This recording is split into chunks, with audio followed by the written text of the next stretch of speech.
Hey, everybody. Welcome into the TexAgs Rewind presented by Specs. Got a couple of friends with me. I've got Todd and Benny, who live in Dublin, Ohio. Big Aggie fans. Class of 92? Yes, sir. All right. And you are a future, hopefully, class of whatever that would be. What class would you be? 32. All right. So just first time being in the studio. What was your favorite part of the show? Oh, watching Liucci on his phone texting and not knowing what game that he was actually picking. That was my favorite part as well. Let me see this mic. I'm going to let you talk now. Benny, what was your favorite part? Probably just being here and seeing everything in the background. Yeah? I didn't know what to expect, so yeah.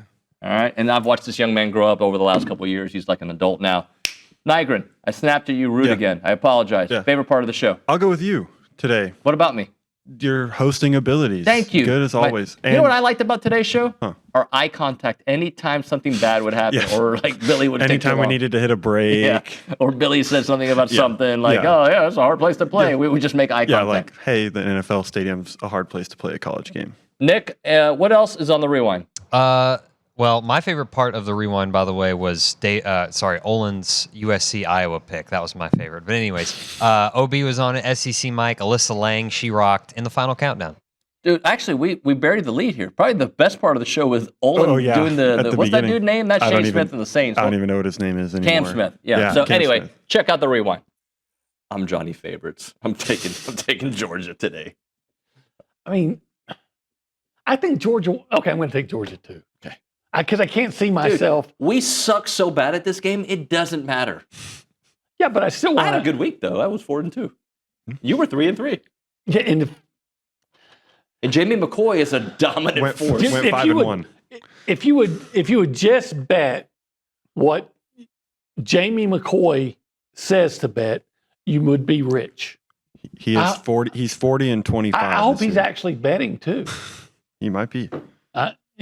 Actually, no, don't bet. Don't lose any money. But if you're betting on what Jamie McCoy says, you're going to make a lot of money. He's a real McCoy. And then the last game is the number 3 Texas A&M Aggies hosting the South Carolina Gamecocks at 11 a.m. on Saturday. The Aggies 19.5-point favorites. Lord, I just don't know how. They beat LSU by 1,000. They beat Missouri by 1,000. Like they do beat teams by this, but just to expect someone to win by 21 points. Yeah, I'm going to take A&M to win, but not cover. Well, if you're going to win by 21 points, you're going to have a field day. So I'm going to take the Aggies to have a field day and win. I'll take the Aggies and give the points. Your good friend, Cam. I didn't know he had this video until Reese, but now he's got a video also on Will Lee. I know. And he picks a video of Will Lee having excellent coverage. Yeah. And the guy just making an amazing catch. Yeah, Eric Singleton just kind of made a solid catch, but he started flaming Will Lee. And who won that game? A&M. Oh, yeah. 16-10, which was closer than it should have been, but we all know it was a beatdown. Yeah. Fortunately, A&M, they're still penalized more often, but they haven't had just that pandemic of penalties like they did against Auburn. I would love it, too, if the Big Ten only got 2. Like if Oregon came apart at the end. Yeah. I mean, how beautiful would that be? It'd be amazing. And then if Ohio State won it, they'd all tell you for the whole year that they're the best conference. Mike, have you paid attention to the grassroots marketing for Marcel Reed and the chants and all that good stuff happening online and beyond? Oh, of course, the gingerbread man. I mean, he's a Nashville native. I'm a big fan of him. Yeah. Gingerbread man. I do like that nickname. That's a good one. It's wholesome. It's the holiday season. They should probably like market that around, this time of year and stuff. But yeah, no. Were you familiar with him, Mike, at all in high school? I know Herbie was because their kids played together, and or was it just until he became an SEC recruit? Long for a while there, he's committed to Ole Miss. No, certainly. I know a lot of. It's well documented. Lane Kiffin tried to get him as well. So, he's been on the radar here a long time in Nashville, and it's interesting because the high school that he went to, I think it's called MBA. They don't throw the ball a whole lot, but they did with him because obviously he's so talented. But I think, and it still is. I still hear the question sometimes of his build. I think that was kind of the biggest question mark he had with him in high school, whether he'd hold up, and obviously he has in the Southeastern Conference. Yeah, he just, I would say he reminds so much of Jaden Daniels, but Jaden Daniels was reckless. Jaden Daniels leaped through the air into people and stuff. That was wild watching him play at LSU. But I think this year for him, we talked about him, Mike, a lot during the summer, right? What's been your biggest surprise from what you've seen from number 10 this year? And then I'd second that or follow that up by saying, what's been the biggest surprise for you about this A&M team versus what we're talking to someone that's not affiliated with A&M, doesn't sit here at this desk every day, versus your summertime expectations for quarterback and team to what's been the biggest surprise? Yeah, I think I would say intermediate passing accuracy from Marcel Reed. I mean, he's making a lot of big-time throws.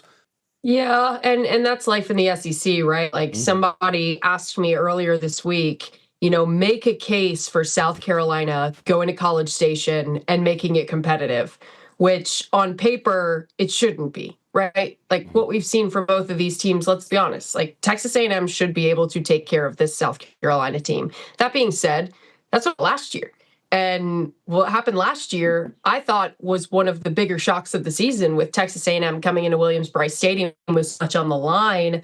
Obviously, injuries played a factor in that game a season ago, but crazier things have happened in the SEC is my point for South Carolina to potentially make some noise this season.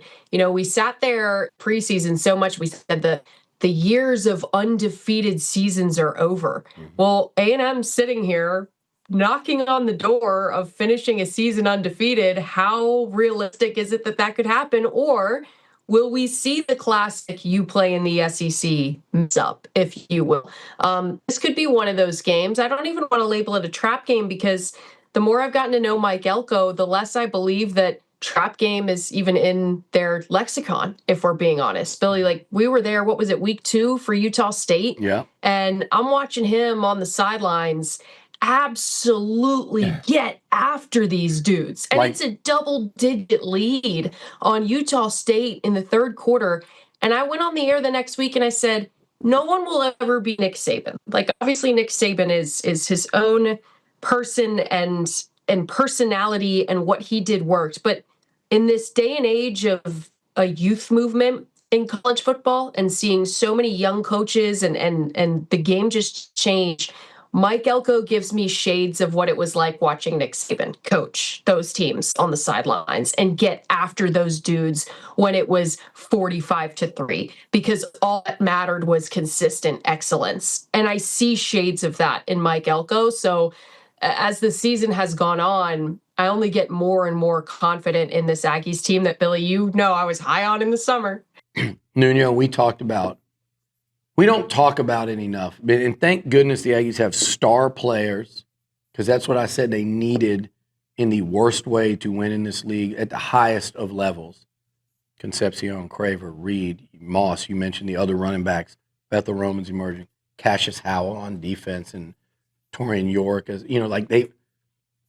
You need dudes that are about among the best in the league at their positions, playmakers. But show me an SEC champ or a national champ or runner-up or anything that didn't have a great offensive line, ever.